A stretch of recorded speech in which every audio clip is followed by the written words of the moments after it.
Apabila berkata-kata sahabatnya, hendaklah ia diam seraya mendengar segala perkataannya sehinggalah selesai. Kemudian barulah ia memulakan pula perkataannya. Dan janganlah sekali-kali ia mencelah perkataan sahabatnya.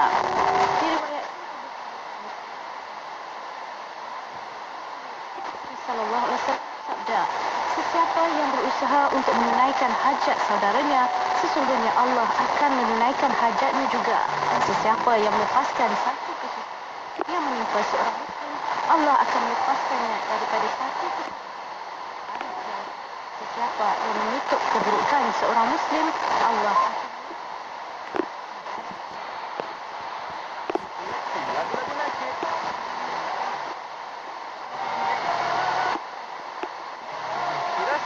Suria Islami.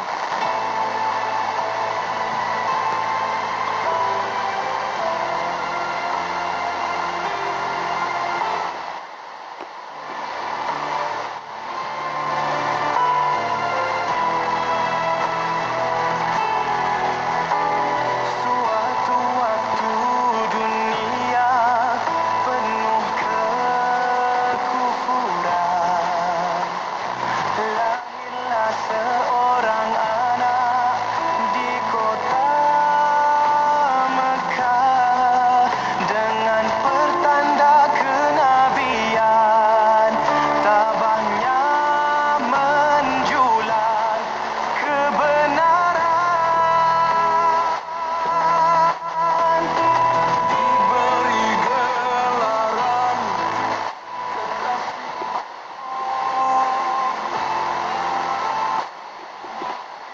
setiap insan jadi umatnya. Sesungguhnya engkau Rasul, tidak putus berselawat kepadamu. Lahirmu dijanjikan, sunnahmu bagai mutiara, akhlakmu bercahaya, sirahmu dijadikan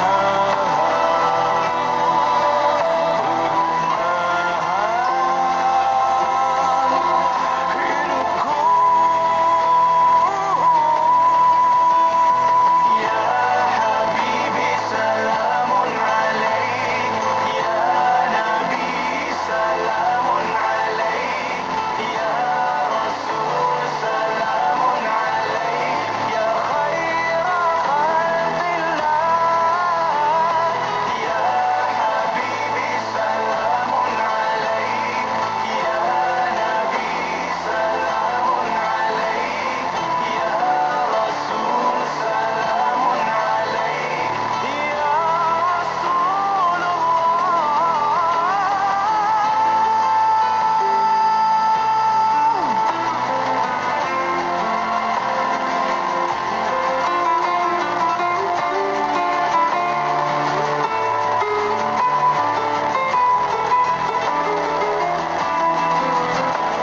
Lahirmu dijanjikan, sunnahmu bagai mutiara, akhlakmu bercahaya, sirahmu dijadikan.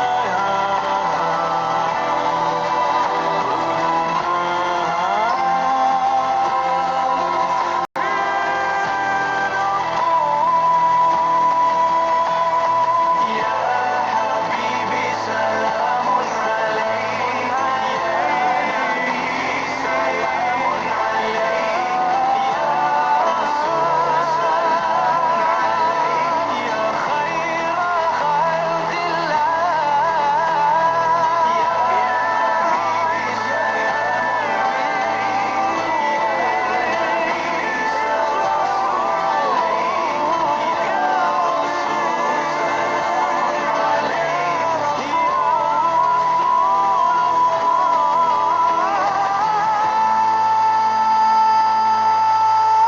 Hiburan mendidik jiwa hanya yang terbaik di IKIM. Inspirasi Inforia Islami. Capsule Master.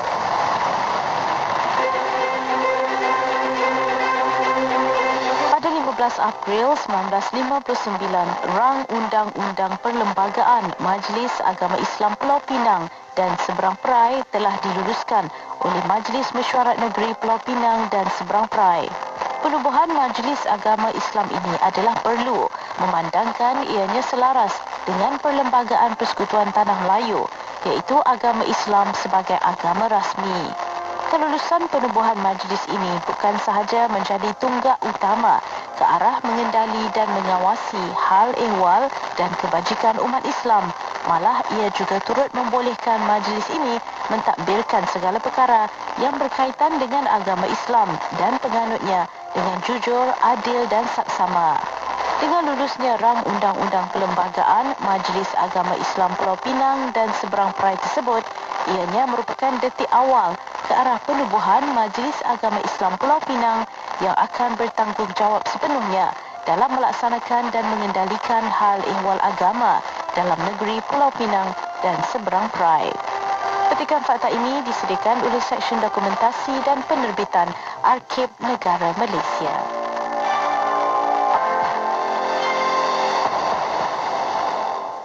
Negeri Sembilan 102.7 FM. Assalamualaikum, saya Ustazah Isfadiah, sahabat pendengar. Nabi kita pernah bersabda, sesiapa yang memberi makan berbuka kepada orang yang berpuasa, maka baginya pahala seumpama orang yang berpuasa itu tanpa menguranginya sedikit pun. Untung kan kita dapat dua pahala sekaligus. Apa kata kita taja orang buka puasa melalui Serantau Muslim? Layari tajaberbuka.com atau hubungi 03-8408-1789. Sedekah Serantau Muslim. Kurma yang dirindui, kurma yang dirindui, kurma yang dirindui, nikmati dengan pelbagai cuaca. Jana pendapatan bersama Andalusia Food Industries. Maklumat lanjut layari Facebook Kurma Dirindui atau hubungi 013-279-9285, 013-279-9285. Kurma yang dirindui, kurma yang dirindui. Berwakaflah kepada pembinaan Masjid Kota Damansara 2. Boleh berwakaf secara online atau ATM. Segala pertanyaan, sila hubungi ke talian hotline 017-681-9193 atau layari Facebook kami, Masjid Kota Damansara 2. Sebuah hadis dari Bukhari Muslim meriwayatkan barang siapa membangun masjid semata-mata kerana mencari keredaan Allah, maka Allah akan membangun baginya satu rumah di syurga. Membeli lagi? Ya bang, produk Al-Ulum. Ni saya tambah pencuci baju, pencuci pinggan, rempah, kicap, sos, jus, kopi, madu kesukaan abang ni. Semua ada kan? Kita kan guna semua produk Al-Ulum. Ya, produk yang tak perlu ragu-ragu. Sebab Al-Ulum berasaskan bahan-bahan alami, tumbuhan, buah-buahan serta mesa pengguna. Satu lagi, produk Muslim dan halal. Produk Al-Ulum dapatkan di FB, IG dan Shopee Al-Ulum Official Store atau hubungi 012-253-6558 dan 019-563-0737. Jeng jeng jeng. Dah tahu promosi menarik buffet Ramadan bulan ni? Berbaloi tak? Dekat mana? Menate Steak Hub. Yang syoknya ada kambing panggang istimewa bukhori bersama nasi mendi. Harga pun berpatutan. Wow, memang mantap lah. Semua cawangan ke? Berapa harga buffet? Ya, kecuali ampang. Untuk buffet Ramadan hanya RM89.90 untuk dewasa dan RM49.90 untuk kanak-kanak. Wah, macam mana nak buat tempahan? Untuk tempahan, hubungi cawangan Menate Steak Hub berdekatan atau layari www.menate.com.my. Bicara bermanfaat pelbagai segmen. Rancangan dakwah setiap hari. Lagu-lagu Islami sepanjang masa. Dengarkan di IKIM, Inspirasi Inforia Islami. Dengarkan forum bicara Ad-Din di Radio IKIM dan tonton di Facebook IKIM FM dan YouTube IKIM.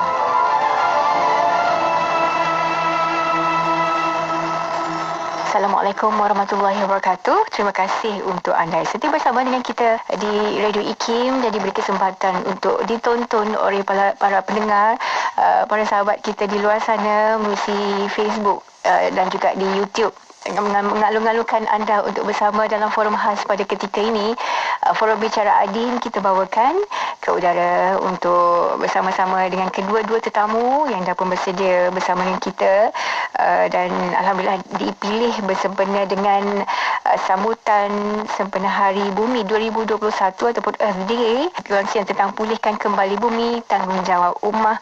Bagaimanapun tak lengkap kalau tak berkenalan dengan kedua-dua tetamu yang bersama dengan kita. Ahli panel bagi forum kita pada kali ini diwakili Profesor Dr. Ahmad bin Ismail selaku Presiden Persatuan Pencinta Alam Malaysia. Assalamualaikum Prof. Waalaikumsalam. Dan diberi kesempatan juga untuk bersama-sama dengan Puan Azrina Sobian selaku Fellow di Pusat Kajian Sains dan Alam Sekitar IKIM. Assalamualaikum Puan Azrina.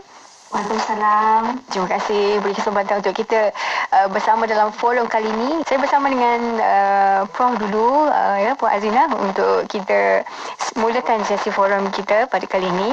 Dan kalau diikutkan berkaitan dengan Hari Bumi ataupun Earth Day ni, Prof, dikatakan sambutan pada kali ini dengan tema pulihkan bumi kita ataupun restore our earth.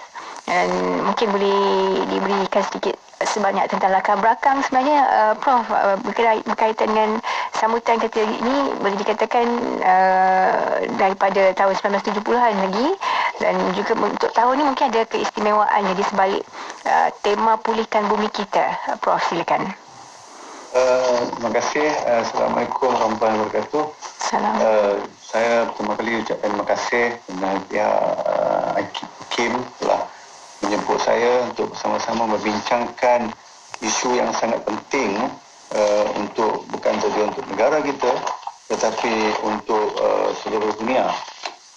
So, seperti yang dikatakan tadi, sambutan Hari Bumi ini, Earth Day ini telah disambut sejak tahun 1970 lagi apabila golongan-golongan modern environmentalist, orang-orang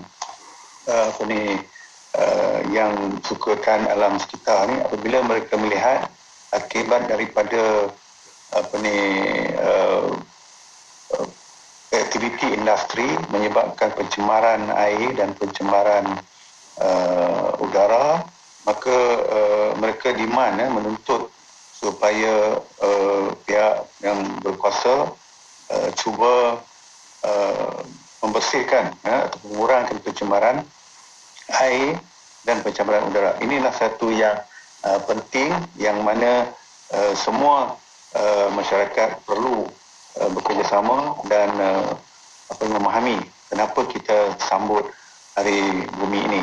Dan isu pencemaran udara dan pencemaran air ini adalah isu global yang mana jiran-jiran negara berkenaan juga akan terasa sekiranya berlaku pencemaran. Kita pun dah pengalaman dengan isu Jerebu yang mana satu kawasan Asia Tenggara ni, sebahagian Asia Tenggara telah mengalami, dan begitu juga negara-negara lain yang aktiviti industri menghasilkan gas-gas yang kita panggil gas rumah hijau yang boleh mencemar. Dan pada tiap tahun kita menyambut Hari Bumi ini sebenarnya untuk memberi kesedaran, memberi pengetahuan, kesedaran untuk kita terus menjaga alam sekitar kita. Sebab itu hari ini kalau kita tengok surat khabar, banyak cerita-cerita tentang Hari Bumi, dan masing-masing bagi pandangan dan melaporkan janji-janji daripada pihak kerajaan dan bagaimana mereka cuba nak menyelesaikan. Apapun tujuan kita mengadakan atau bersambutan ini sebenarnya adalah untuk semua orang, tiap-tiap individu. Kita mestilah menjaga alam sekitar kita bukan sahaja setahun sekali tetapi hari-hari. Dan kalau kita lihat sebenarnya kalau kita ikut hari-hari, saya di Persatuan Pencinta Alam MNS, kita tiap-tiap bulan, tiap-tiap minggu kita ada kita buat banyak aktiviti melalui pelajar sekolah dan komuniti. Misalnya kita ada hampir 500 sekolah KPA, Kelab Cinta Alam bersama kita, dan hari ini mereka semuanya akan menyebut perkataan ini, sambut atau buatan Hari Bumi di sekolah masing-masing. Dan kalau kita ambil average 1,000 murid satu sekolah, kita akan dapat 500,000 murid. Kalau dia masing-masing balik ke rumah memberitahu ibu dan bapa, kita dapat 1/5 juta mesej sampai kepada mereka. Itulah aktiviti MNS, dan kita ada tiap-tiap bulan ada aktiviti sambutan berbagai-bagai hari hutan, hari air dan sebagainya, hari harimau, gajah, macam-macam lagi. Dan kita ada 14 cawangan MNS di seluruh negara, dan mereka juga terlibat secara langsung. Kalau kita lihat tahun ini, tema tahun ini ialah pemulihan habitat, yang mana kita fokus kepada penanaman pokok misalnya. Jadi seluruh negara ahli-ahli MNS menanam pokok. Hari ini kita tanam pokok. Selain itu ada aktiviti pembersihan pantai misalnya. Jadi kalau kita lihat, katakanlah kita ambil 5 tahun kebelakangan tentang tema-tema hari bumi ini, kita lihat ada fokusnya. Misalnya kita menjurus kepada alam semula jadi. Pada tahun 2015 kita tanam pokok, to Tree for Earth misalnya. Kemudian pada tahun 2016 kita memberi alasan kenapa kita tanam pokok. Misalnya dia berkaitan dengan perubahan iklim. Maka kita tema pada tahun itu ialah climate literacy. Maknanya kita kena bagi pendidikan yang mendalam kepada pelajar. Sebab itu kerajaan mengambil inisiatif melihat kurikulum di sekolah, menggabungkan kurikulum dan memperkenalkan merentas kurikulum untuk pelajar-pelajar seawal di sekolah memahami tentang isu-isu berkaitan dengan climate change. Kemudian seterusnya kita melihat pula tentang kesan haiwan mati di laut, misalnya ikan paus mati kerana makan plastik, burung-burung laut termakan bahan plastik yang terapung di permukaan, penyu misalnya kerana mereka salah sangka seperti makanan mereka. Dan kerajaan ataupun United Nations sebenarnya, Pertubuhan Bersama Satu telah memperkenalkan satu tema ending plastic pollution, pengakhiran pencemaran plastik. Sebab plastik sudah menjadi gaya hidup kita dan kita mencemar. Kerajaan Malaysia pun ada roadmap untuk 2030 bagaimana kita dapat menguruskan plastik dengan baik. Ini semua berkaitan dengan biodiversiti, pencemaran alam. Kemudian pada tahun 2019 kita bercakap tentang protect our species, melindungi spesies haiwan kita. Dan ini sangat mencabar bagi saya sebenarnya sebagai aktivis tentang pelbagai biologi dan sebagai seorang profesor di universiti yang membuat kajian dan mengajar hal-hal berkaitan dengan alam semula jadi. Kita tidak mempunyai maklumat yang cukup. Padahal kalau kita menghormati negara kita yang menjanjikan berdasarkan agama Islam sebagai agama persekutuan, dan orang-orang Islam mempercaya atau mengikut Al-Quran, banyak ayat-ayat Al-Quran yang telah menuntut atau mengajar kita tentang alam semula jadi. Kalau kita nak cerita tu, kita dapat satu sesi khas untuk membincangkan ayat-ayat Al-Quran yang berkaitan tentang sains, yang berkaitan tentang alam semula jadi, yang sangat lengkap sebenarnya kalau kita sambung. Tetapi kita tidak menyambut seruan sepenuhnya sehingga kita tidak faham tentang alam semula jadi kita, bagaimana kita nak melindungi spesies.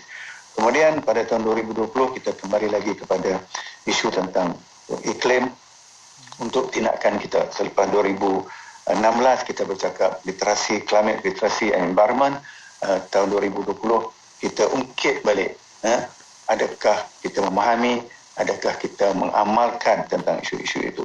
Tahun ini we put together, bersamalah kita memulihkan ataupun hutan kita, memulihkan planet kita. Banyak perkara kalau kita dah faham tentang isu-isu berkaitan alam sekitar, kita dah faham tentang fungsi-fungsinya, maka kita sepatutnya sudah boleh bersama-sama melawak. Saya sangat suka dengan IKIM ni. Dulu dalam satu forum saya bersama IKIM, saya juga meminta supaya kita terus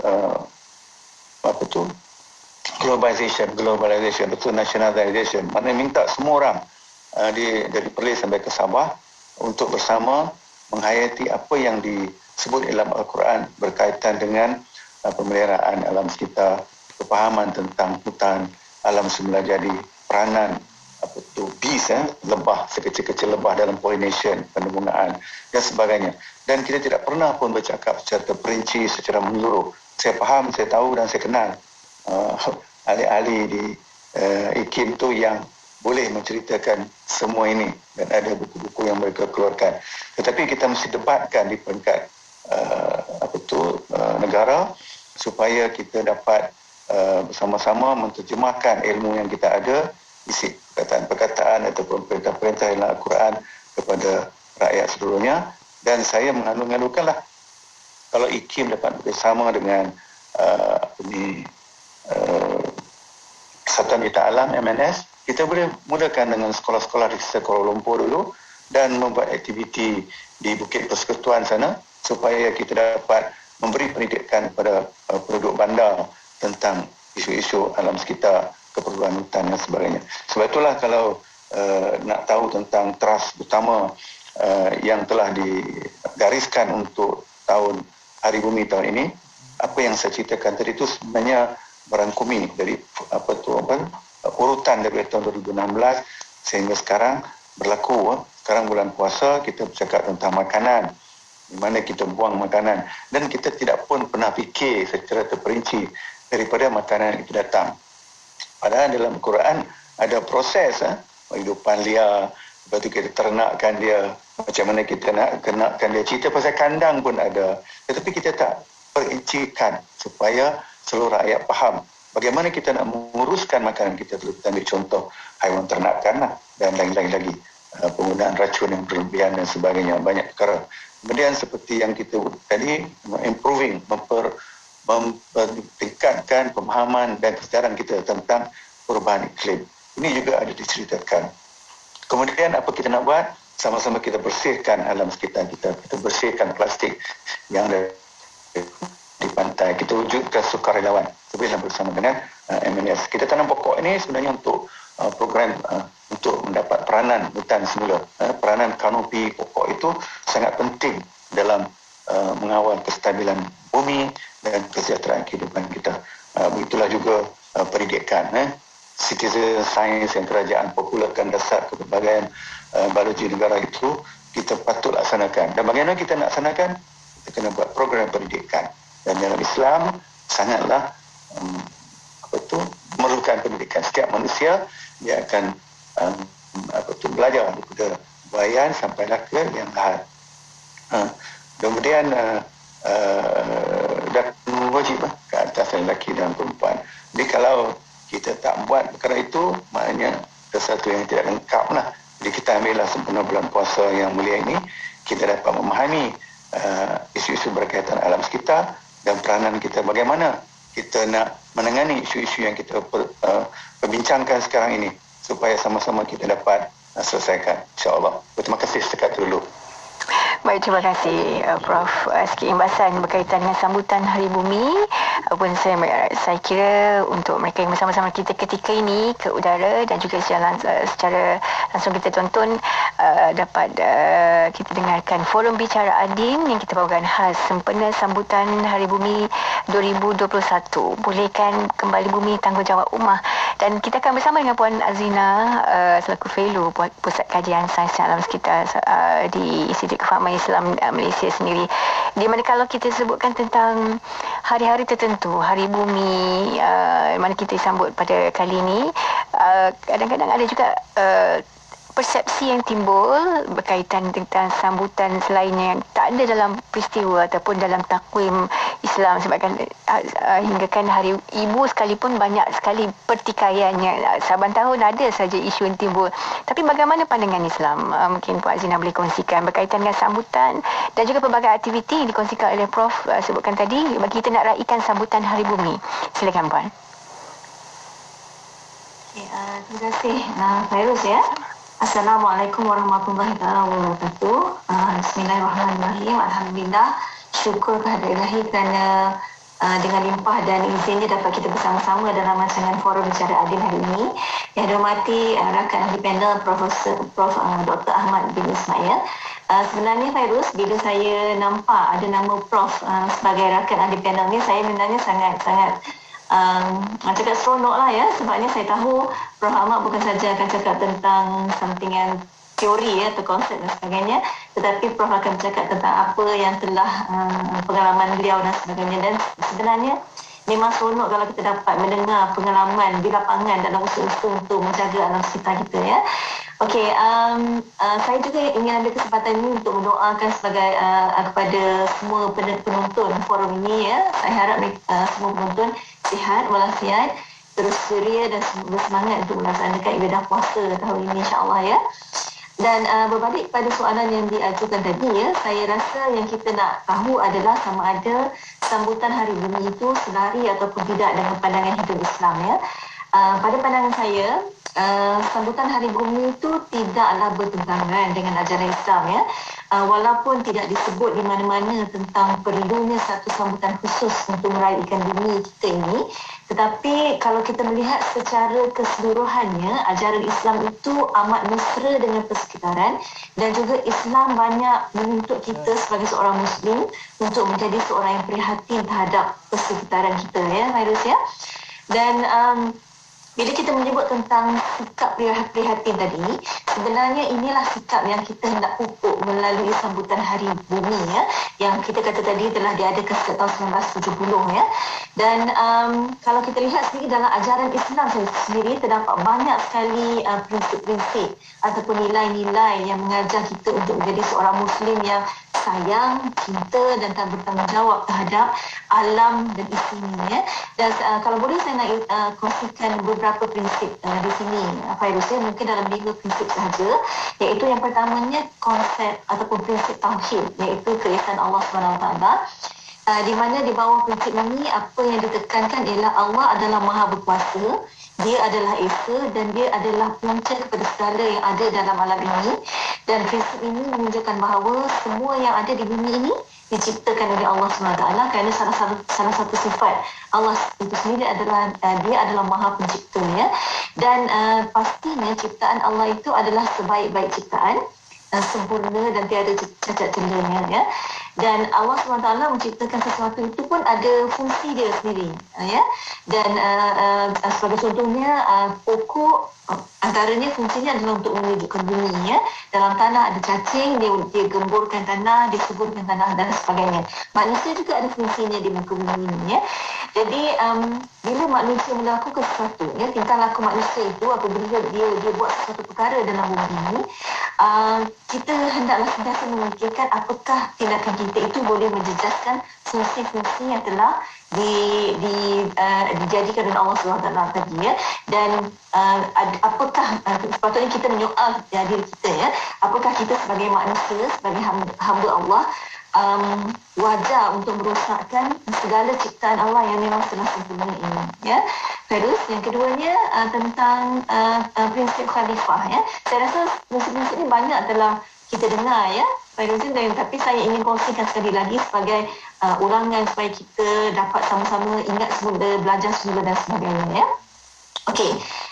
Prinsip khalifah ini telah dijelaskan dalam ayat 30 surah Al-Baqarah ya, di mana dalam ayat tersebut jelas dinyatakan bahawa manusia itu diciptakan untuk menjadi khalifah di muka bumi ini ya.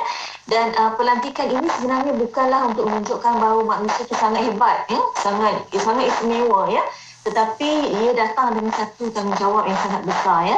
Dan sebagai khalifah ni, manusia ni mesti tugasnya adalah untuk memakmurkan bumi, memakmurkan alam ini, mengekalkan keseimbangannya dan juga untuk menyebar luaskan lagi nikmat yang telah Allah berikan kepada kita ya.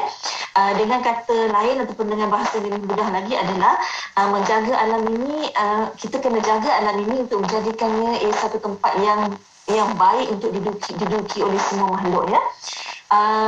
Dan sebenarnya pada pandangan saya, Fairuz, kalau kita tidak boleh menjadikannya lebih baik, mungkin kita yang paling penting adalah untuk mengekalkan apa yang segala perkara baik yang telah Allah sediakan di muka bumi ini ya.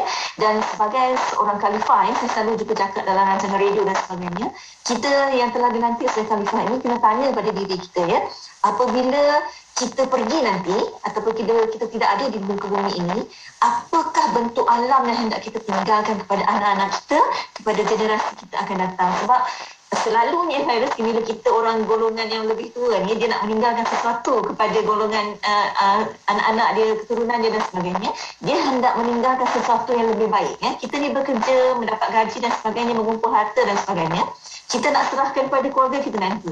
Dan itu juga dengan alam ini. Adakah kita nak tinggalkan alam ini dengan satu alam yang tidak elok kepada generasi akan datang, sampaikan orang tidak boleh bernafas sebab ada udara yang kotor dan sebagainya. Jadi kita kena fikirkan perkara tersebut.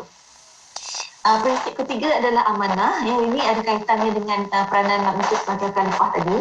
Menjaga alam ini adalah satu amanah kepada manusia, dan Allah berikan amanah ini kepada manusia sebab manusia ini istimewa. Saya kata tadi kan, dia istimewa, dia diciptakan dengan akal yang hebat, ya. Dan dengan akal ini kita kena gunakan untuk menjaga amanah yang Allah berikan tadi. Dan tanggungjawab manusia ini bukan saja, dia bukan boleh guna, dia memang disuruh untuk menggunakan sumber alam ini, ya. Memang Allah sediakan untuk kita, tetapi bukan boleh guna untuk sesuatu hati, ya. Tetapi gunakan akal itu untuk menimbangkan baik buruknya perilaku kita ketika kita menguruskan alam ini, ketika kita menggunakan sumber yang ada itu. Contohnya kalau kita nak buka tanah, kita boleh saja buka dengan tebang semua pokok dan sebagainya, ya. Tetapi gunakan akal kita supaya bila kita membuka sesuatu kawasan misalnya, kalau perlu, ya, kita guna tindakan kita itu mestilah tindakan yang mesra alam, ya. Dan keempat, konsep adil, di mana kita dituntut untuk bersikap adil dengan makhluk-makhluk yang lain, ya. Di mana setiap makhluk di bumi ini sebenarnya ada hak untuk hidup, ada hak untuk menjalani kehidupannya, menikmati alam ini dan sebagainya. Macam kita manusia ada keluarga dan sebagainya, sebenarnya haiwan pun ada keluarga dia sendiri, ya. Dan fokuskan tindakan kita itu adalah bukannya untuk bersaing ataupun berebut dengan sumber alam yang terhad ini bersama-sama makhluk alam yang lain, tetapi adalah untuk kita sama-sama berkongsi, ya. Dan lebih penting adalah untuk kita, sebab Allah dah bagi kita akal, jadi kita kena usahakan perkara-perkara ini, Fairuz, ya, untuk memastikan setiap makhluk mempunyai akses ataupun peluang yang sama untuk menikmati sumber alam tadi, ya. Kalau manusia nak makan, haiwan juga nak makan, ya. Jangan kita rosakkan kehidupan. Contohnya kita rosakkan hutan sehingga kan haiwan yang dalam hutan tu tak boleh mencari makanan mereka sendiri, ya. Akhir sekali, konsep mizan, ya, di mana Allah menciptakan alam seperti isinya dalam keseimbangan, ya, yang mana ini telah dinyatakan dalam surah Ar-Rahman ayat 3 hingga 10, ya. Dan mengekalkan keseimbangan alam ini adalah satu bentuk keadilan yang kita sebutkan tadi. Dan kita tahu kalau alam ni keseimbangannya terganggu, ia akan membawa kepada kemusnahan. Ya, jarang sekali kita lihat kita ganggu keseimbangan tu dibawa kepada kebaikan, jarang sekali, ya. Tetapi bila kita ganggu, biasanya dia akan membawa kemusnahan, ya. Dan sebenarnya macam saya kata tadi di awal tadi, Allah dah ciptakan semuanya sangat cantik, ya. Kalau kita ganggu keseimbangan itu, dia akan jadi sesuatu yang akan merosakkan, ya. Kalau kita lihat, saya nak analogikan pada tubuh badan kita sendiri, Fairuz, ya. Kalau kita ni manusia ni hilang jari kaki, katalah hilang satu atau dua jari kaki pun, kita dah tak boleh berjalan dengan betul, kan. Kita nampak mungkin jalan secara berlimput-limput sedikit, kan. Apatah lagi bila kita bercakap tentang alam kita ni yang banyak sangat yang direncam, ya. Dia ada haiwan, dia ada serangga, dia ada organisma yang lebih kecil lagi dan sebagainya. Kalau kita ganggu semua itu, bayangkan apakah kemusnahan. Mungkin kita tak nampak sekali, mungkin kita nampak yang sedikit-sedikit ada kemusnahan, tapi di level yang lebih dalam, yang lebih basic sekali, mungkin kemusnahan itu dah jadi sangat teruk. Dan kita kena ingat, apabila alam ini musnah, bukan saja alam ini yang sakit, tetapi manusia sendiri akan sakit. Dan kita sebenarnya, walaupun kita nampak tidak ada akal, kita kuat, ya, Fairuz, tapi sebenarnya pada pandangan saya, kita adalah makhluk yang paling lemah dalam alam ini. Sebab bila berlaku sesuatu, kita memang akan terjejas, tak dapat makanan dan sebagainya. Jadi inilah beberapa prinsip penting yang perlu kita fahami. Sebenarnya ada banyak prinsip lagi, tapi saya tak kongsi semuanya. Saya hanya pilih 5 saja. Dan asas prinsip-prinsip ini menjadi asas pada kalau kita lihat dalam sambutan Hari Bumi itu, dia ada, ya, sebagai asasnya, ya. Jadi memang tidak salah pada saya kita meraih Hari Bumi, ya. Dan dalam Islam, yang penting macam Prof kata tadi, hari-hari adalah Hari Bumi, ya. Betul. Dan yang penting itu bermakna kita perlu istiqamah dalam melaksanakan tindakan-tindakan kita, ya. Maknanya bila kita menjaga alam ini, kita kena konsisten. Kita boleh seronok menyambut Hari Bumi, tetapi kita kena faham bahawa tindakan yang kita, mungkin ada setengah orang dia baru nak mulakan pada Hari Bumi 22 April, ya. Tetapi yang penting sekali, bila dia dah mula, dia kenalah konsisten, ataupun dalam Islam kita panggil konsep istiqomah. Itu yang paling penting. Jadi itu dululah perkongsian saya ya. Terima kasih Puan Azrina. Jelas bahawa dengan sambutan Hari Bumi ni selari dengan bagaimana yang terkandung dalam Islam, walaupun ia asalnya tercetus di negara luar ataupun di Amerika Syarikat sendiri kalau lebih fokusnya. Dan kalau kita berbalik kepada Prof, berkaitan dengan apa yang berlaku sekarang di negara kita, tak kecuali tahulah di seluruh dunia ada isu pemulihan alam sekitar, pencemaran yang berlaku secara berterusan. Macam Prof cakap, hari-hari ada saja perkara ataupun aktiviti-aktiviti menjejaskan alam sekitar dan sebagainya. Mungkin dan kita menyambut Hari Bumi ini dah beberapa tahun, sejak 1970-an lagi. Dan kalau kita lihat perkembangan daripada sudut kesedaran, Prof, adakah ini disebabkan oleh kadar kesedaran sosial terhadap tanggungjawab pemeliharaan alam sekitar yang boleh katakan masih rendah, sedangkan kalau diikutkan pelbagai kempen dan juga pelbagai aktiviti diadakan untuk memberi kesedaran kepada masyarakat. Dan sebenarnya kalau kita balik kepada apa yang perlu dilakukan oleh kita selaku individu maupun di kalangan masyarakat sendiri, apa yang harus kita lakukan untuk nak pulihkan kembali bumi ini? Silakan Prof. Sonok dengar apa yang dibentangkan oleh Puan Azrina tadi itu. Kita lihat daripada perkataan khalifah tadi itu, dari sebutlah Al-Quran, dan kita menjadi sebagai pemimpin, sebagai ketua. Lepas itu kita bercerita pula tentang, dalam Quran juga menceritakan tentang bumi ini adalah satu pinjaman sementara dan untuk generasi akan datang. Kita kena simpan, Azrina dah cerita tadi. So untuk itu kita beberapa perkara yang dah disebut itu tanggungjawab. Bila kita jadi ketua, kita tanggungjawab. Bila tanggungjawab untuk menjalankan amanah itu, kita kena ada ilmu. Dekat sini kita kurang. Ilmu. Saya selalu bercakap, sebab saya bernasib baik sebagai profesor universiti yang dah bersara, sudah tentu bekas-bekas pelajar saya berada di jawatan penting dalam negara. Dan saya selalu bertanya kepada mereka, kenapa benda ini berlaku dan tak sepatutnya berlaku?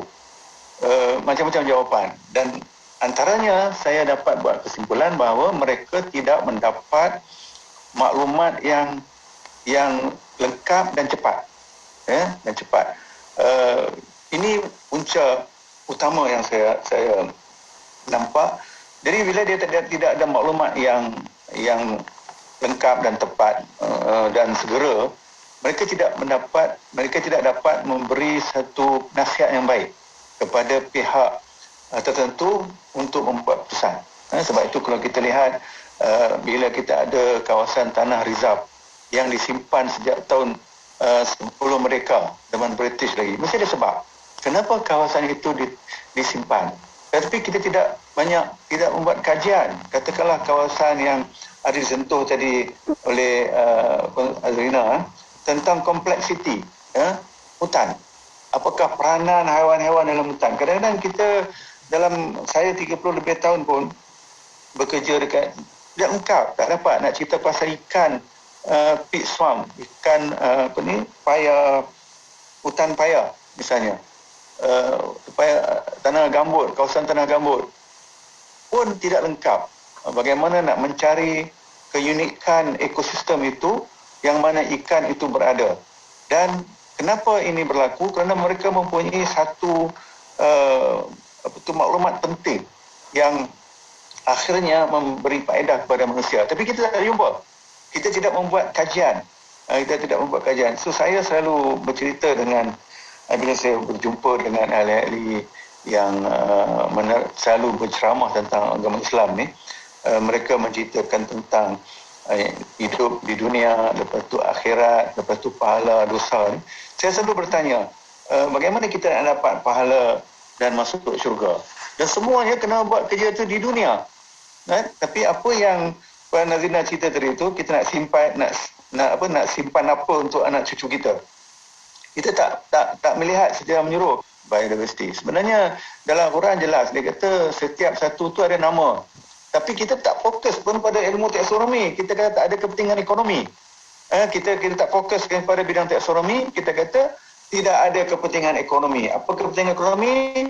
Buat bangunan tinggi-tinggi, semua orang meniaga. Orang datang dari luar negara, melabur dekat sini, buka bisnes dan sebagainya. Kita lupa bahawa dalam Quran sebut untuk kita belajar tentang penamaan, nama-nama yang diberikan kepada serangga, yang diberikan kepada pokok. Kemudian kita kena faham sistem yang berlaku serta peranan yang sedang disebut tadi. Kita bersama-sama untuk menjayakan bukan saja program dunia, program negara kita, tetapi sebenarnya adalah tuntutan agama dan budaya. Terima kasih. Terima kasih Prof. Rehatkan sekejap. Dan juga kita kembali untuk bersama dengan Puan Azrina berkaitan dengan apa kita bicarakan. Kalau diikutkan slot kita di Radio IKIM sendiri, mana bersama-sama dengan Puan Azrina sendiri pun selalu menekankan tentang kita terngiang-ngiang tentang amalan hijau. Kalau Puan Azrina masih ingat amalan hijau ni sebenarnya kalau kita ikutkan dalam konsep agama kita sendiri menekankan tugas dan tanggungjawab kita terhadap 3 paksi utama. Hubungan kita dengan Allah, hubungan sesama insan dan juga hubungan kita dengan alam juga turut disentuh sikit sebanyak oleh Puan Azrina sebenarnya tadi. Dan kalau kita nak terus dalami, saya rasa tak cukup kalau kita tak beri penekanan kepada ummah kita. Sejauh mana kita selaku umat Islam Puan Azrina nak menghayati nilai agama yang ada sebenarnya. Kadang-kadang kena sebut-sebut, kalau kita refer balik dalam Islam semuanya tu dah ada. Dan kalau mereka ni memang betul-betul ikut bagaimana yang ada dalam nilai agama, bagaimana mereka ni sebenarnya mampu jadi pemangkin kepada usaha. Kalau kita fokuskan tentang pemeliharaan alam sekitar, Puan Azrina, silakan. Terima kasih Fairuz ya. Okey, untuk menjawab soalan Fairuz tu, saya ingat saya ingin melihat bagaimana masyarakat Islam boleh menjadi sebuah masyarakat yang menggerakkan aktiviti-aktiviti mesra alam ini untuk menggerakkan komuniti agama dalam gerakan pemeliharaan alam sekitar Sebenarnya usaha ni dah banyak dijalankan, dah lama pun sama ada di peringkat antarabangsa maupun di peringkat tempatan di Malaysia sendiri pun ada. Saya ingin bagikan beberapa contoh, misalnya usaha-usaha oleh Oxford Committee on Famine Relief ataupun Oxfam yang bekerjasama dengan Muslim Aid sebuah NGO Islami membantu umat-umat Islam di beberapa negara seperti Bangladesh, Bosnia, Kemboja, Gambia, Indonesia. Banyaklah negara mereka terlibat Begitu juga dengan usaha-usaha Agahan Development Network di mana ini adalah satu kumpulan Muslim yang membantu masyarakat terutamanya di negara-negara membangun.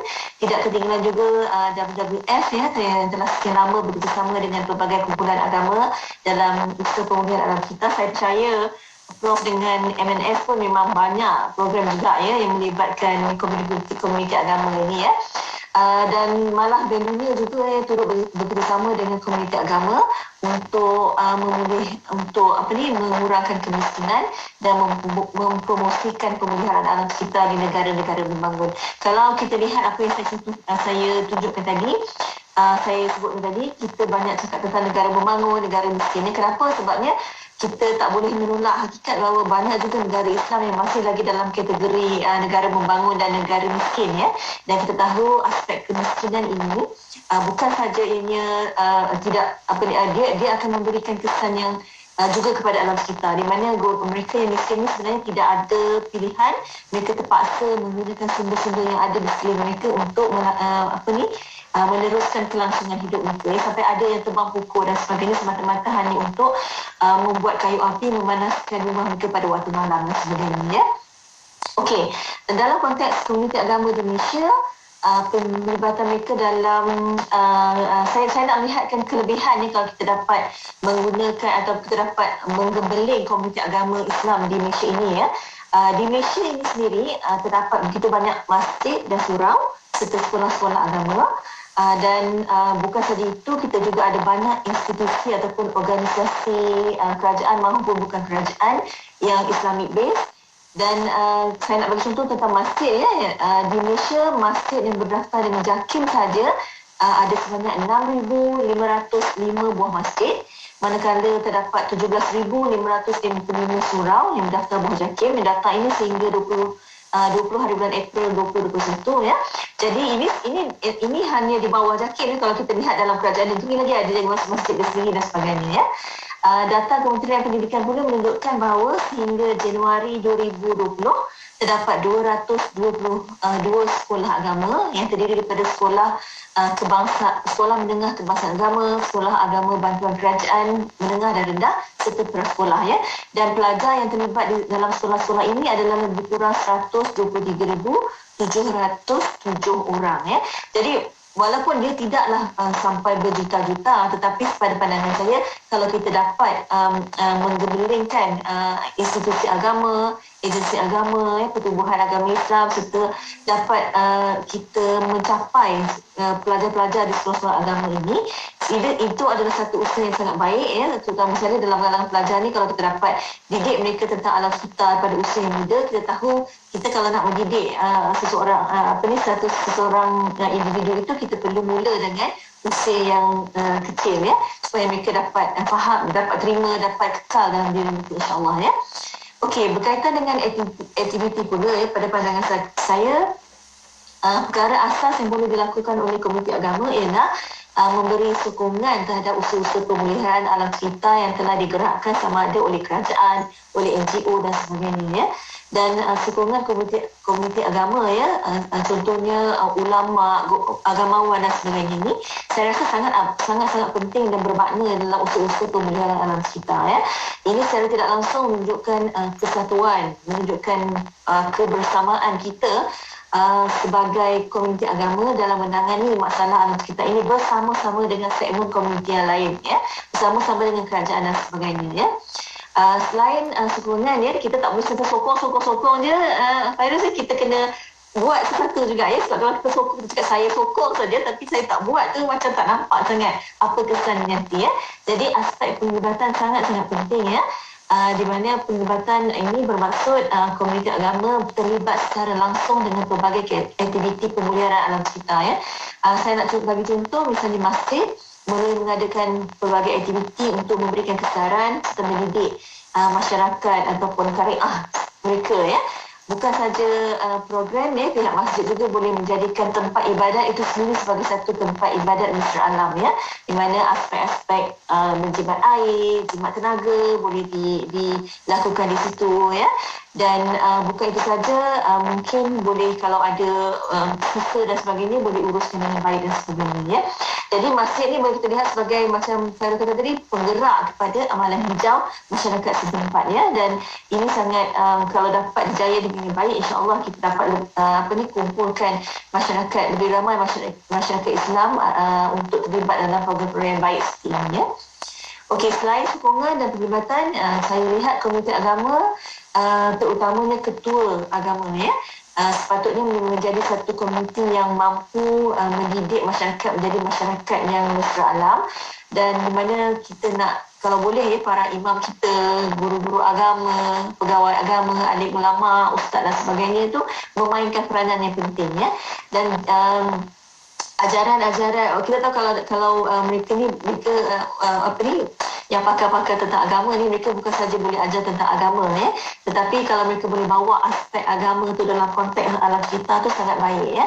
Di mana boleh saja diajar secara formal ya, macam kita Prof katakan di awal tadi, di sekolah kita ada pendidikan alam sekitar merentas subjek ya.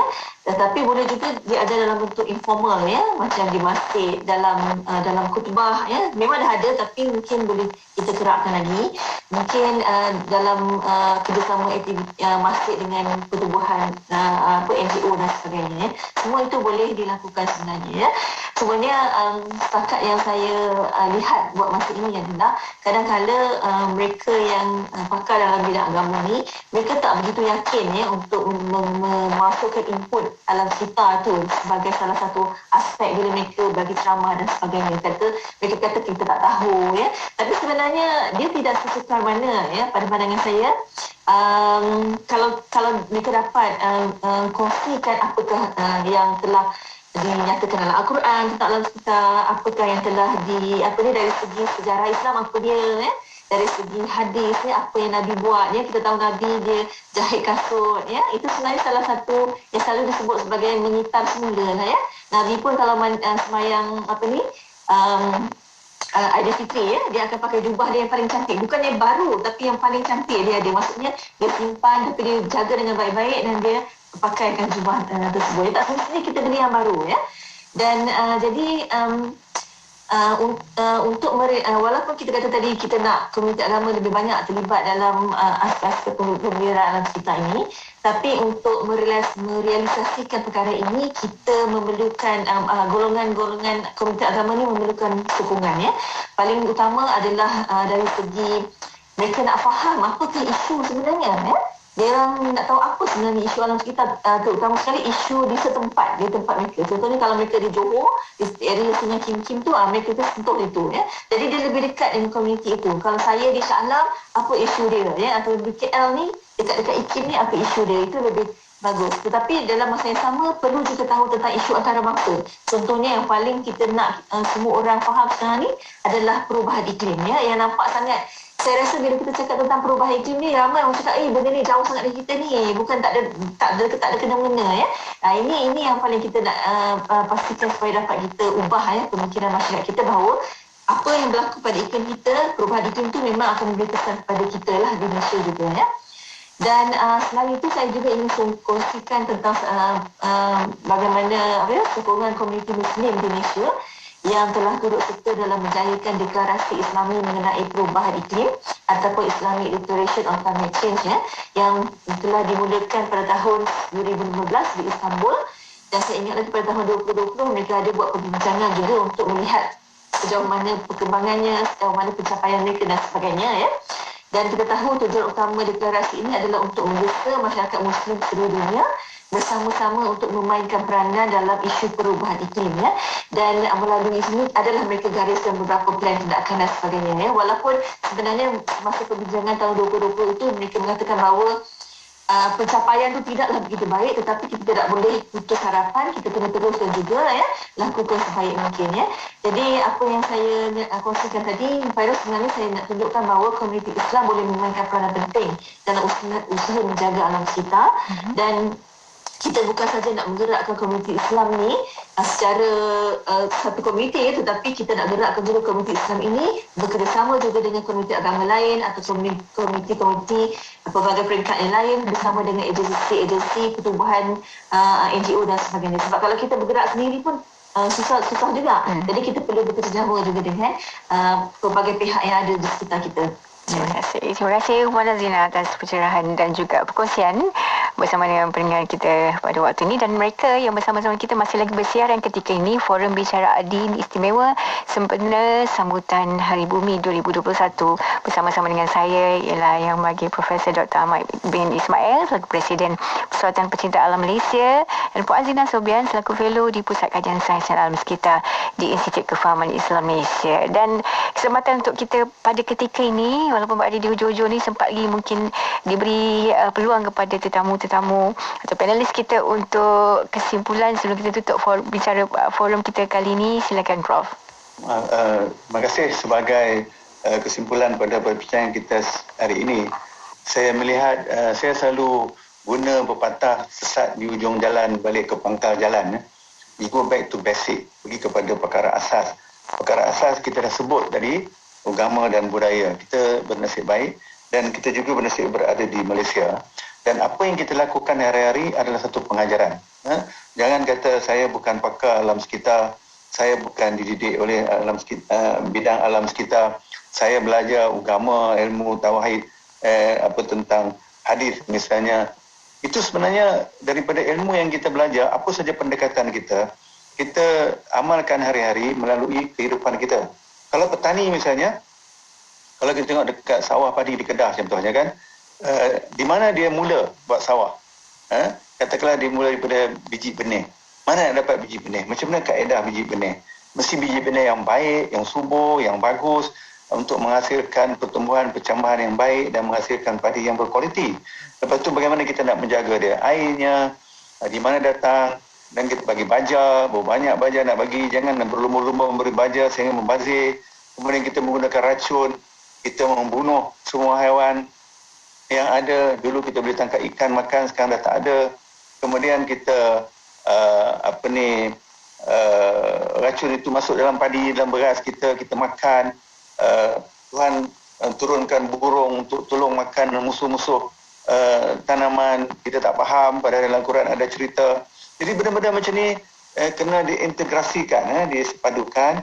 Jadi tokoh-tokoh agama, ilmuwan-ilmuwan agama, pendidik-pendidik, ahli-ahli sains mestilah bersama-sama supaya kita dapat menyelesaikan isu-isu tempatan. Sebab tu saya di universiti saya selalu kempen profesor back to your hometown, back to your school, balik kepada sekolah, balik kepada kampung mereka.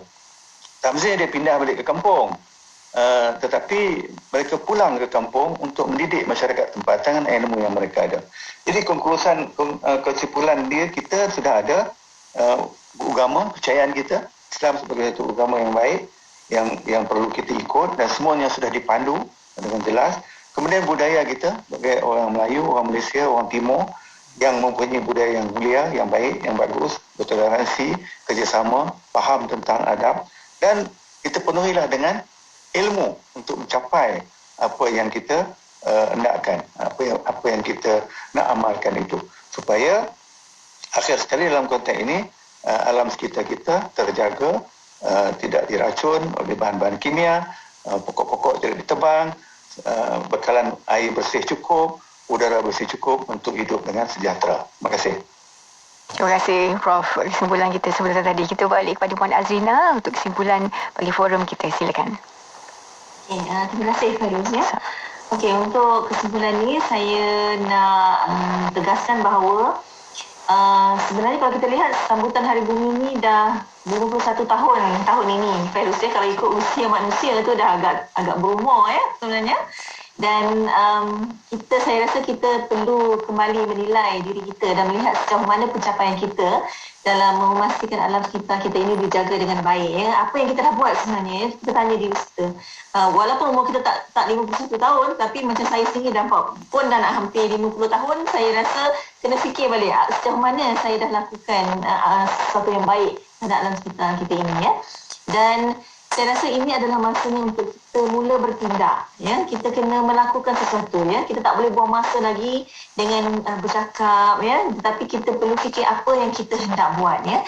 Kalau saya selalu cakap dalam rancangan yang saya sertai Fairuz ya, saya kata kalau kita tak boleh buat banyak benda ya, tapi kita cuba lihat apa yang kita boleh buat 1-2 perkara dahulu ya. Macam contohnya saya suka balik kepada keluarga, sebab saya percaya bahawa keluarga ini adalah tempat yang terbaik untuk kita mulakan kesedaran tentang alam sekitar ini ya. Saya kata tengok kat rumah kita tu apa isu dia. Kalau kita kata rumah saya ni banyak sampah ya, banyak sampah plastik dan sebagainya. Jadi kita fikir macam mana nak kurangkannya dulu. Keduanya, bagaimana kita nak kitas semula plastik yang telah kita gunakan ya. Jadi tengok dulu apa isu dalam rumah kita ya. Jadi kita mula lakukan sesuatu. Jangan hanya macam okey hari ni saya dengar forum ni balik okey, nantilah saya fikir saya buat apa ya. Jadi tak boleh bawa ke mana-mana ya. Dan kita kan bila kita nak buat tu cuba konsisten ya, cuba lakukan secara tetap ya. Sebenarnya aspek konsisten ni sangat dekat dengan konsep istiqomah ya. Islam dah nyatakan dulu dari awal tentang istiqomah ni ya, dan penting untuk kita istiqomah dengan apa yang kita lakukan ya. Dan akhir sekali Fairuz, saya ingin kongsikan sedikit dengan para penonton pendengar rancangan forum bicara adil hari ini bahawa terdapat satu laman web yang rasmi tentang sambutan Hari Bumi, iaitu earthday.org/earthday2021. Nanti carilah ya. Di mana dalam laman web ini ada banyak sekali maklumat tentang sambutan Hari Bumi, dan juga telah kita tahu bahawa tahun ini temanya memulihkan bumi kita, dan telah disenaraikan 5 tiang ya, ataupun pilar ya, yang telah digariskan untuk bagaimana kita nak pulihkan bumi kita, iaitu projek Kanopi, makanan dalam sekitar, pembersihan global, literasi iklim dan cabaran bumi global ya. Dan di bawah setiap tiang ini ataupun pilar ini telah disenaraikan pelbagai aktiviti yang boleh dilakukan untuk memulihkan bumi kita, sama ada secara individu, secara komuniti maupun organisasi ya. Malah saya lihat tadi ada 53 aktiviti yang telah mereka senaraikan yang boleh dilakukan ya. Dan bagi para penonton di luar sana, kalau tak tahu apa nak buat, mungkin boleh masuk ke laman ini dan lihat ya bagaimana mereka mulakan projek-projek mereka, dan mungkin kita boleh tiru, mungkin kita boleh ikut. Kalau tak boleh buat besar pun kita boleh buat secara kecil-kecilan dahulu ya. Dan saya percaya bagi mereka yang dekat dengan NGO di Malaysia juga banyak sekali program yang tengah dilaksanakan. Mungkin boleh join sekali dan sebagainya ya. Saja saya rasa. Terima kasih Puan Azrina. Dan apa yang kita bicarakan pada kali ini, sengaja kita pilih pulihkan kembali bumi, tanggungjawab ummah, supaya siapa yang dengar atau bertonton pada kali ini mengembalikan tanggungjawab itu untuk pulihkan bumi itu kepada diri kita sendiri. Sebab selalunya kalau kita katakan benda yang melibatkan aktivis sayangkan bumi ataupun alam sekitarnya, selalunya kita libatkan aktivis daripada luar, orang barat dan sebagainya. Dan kalau kita berbalik kepada apa yang kita bawakan dalam forum, tanggungjawab kita, insya-Allah sebenarnya apa yang kita lakukan di dunia akan dipertanggungjawabkan, kita kena jawab di hadapan Allah Subhanahu Wa Taala. Saya ucapkan terima kasih kepada Yang Bagi Profesor Dr. Ahmad Ismail, Presiden Persatuan Pencinta Alam Malaysia, yang mana sibuk macam mana pun dapat bersama dengan kita, dan Puan Azrina dengan sibuk tugasannya selaku fellow Pusat Kajian Sains dan Alam Sekitar di Institut Kefahaman Islam Malaysia dapat bersama kita dalam forum pada kali ini. Semoga apa yang kita kongsikan dapat kita manfaatkan dan kita sematkan tentang bagaimana tanggungjawab ini terletak di bahu kita yang mendengar, yang menonton pada ketika ini di Radio IKIM dan juga di YouTube dan juga di Facebook kita. Apa pun saya ucapkan terima kasih. Salah dan silap dimaafkan, sungguhnya yang terbaik itu daripada Allah Subhanahu Wa Taala, kurangan daripada pihak saya, dan insya-Allah kita bertemu kembali. Assalamualaikum. Forum Bicara Ad-Din dibawakan kepada anda oleh IKIM, Inspirasi Inforia Islam.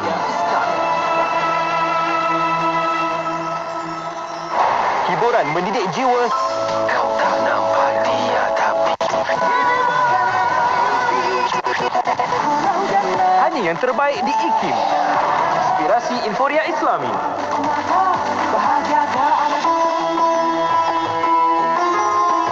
dalam hidup kita, pernah tak kita dengar mereka yang jatuh miskin disebabkan bersedekah?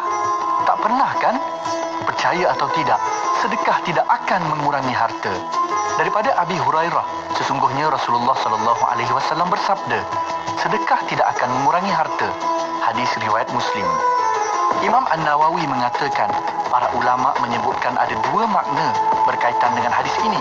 Pertama, sesungguhnya Allah akan memberkati hartanya dan mencegah kemudaratan menimpanya. Kedua, sesungguhnya jika berkurang jumlahnya, maka pahala akan menambah kekurangan hartanya dan ditambahkan baginya pahala yang berlipat ganda. Pernah tak kita bayangkan bagaimana keadaan saudara-saudara kita yang dalam kesempitan hidup hendak menghadapi bulan Ramadan yang bakal menjelma? Dengan ini, Yayasan Izi Prihatin mengambil inisiatif untuk menganjurkan satu program yang diberi nama Pek Prihatin Ummah, tajaan berbuka puasa. Program ini bertujuan semata-mata untuk menyediakan barangan keperluan asas, makanan dan pek berbuka puasa buat saudara-saudara kita yang benar-benar memerlukan. Kita sedar hakikat saat pandemik ini ramai orang susah. Ada yang hilang sebahagian pendapatan. Ada yang hilang terus punca pendapatan. Apa kata kita yang masih diberi kesenangan ini berkongsi rezeki untuk sediakan makanan berbuka dan sahur untuk saudara-saudara kita yang benar-benar tersepit dalam bulan Ramadan ini. Untuk menyumbang dalam projek Pek Prihatin Ummah, hubungi 018-971-7624 atau layari yayasan-iziprihatin.org. Yayasan Izi Prihatin, kebajikan tanpa sempadan.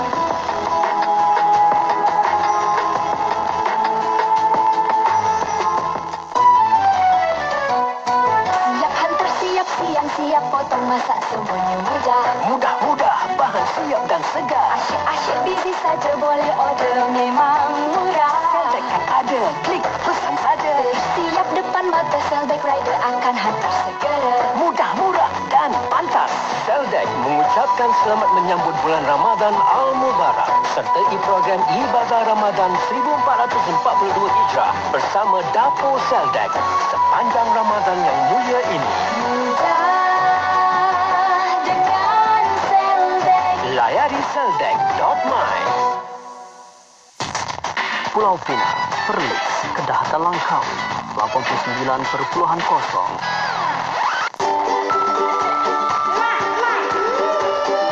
Anda mahu menjadikan anak-anak lebih pintar? Apa kata ibu bapa amalkan 5 perkara yang boleh membangunkan potensi otak kanak-kanak?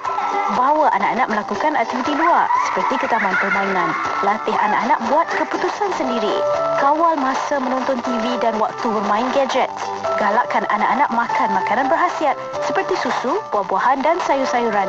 Serta rangsang minda anak anda dengan memberi sokongan dan pujian apabila mereka berjaya melaksanakan kerja yang anda suruh.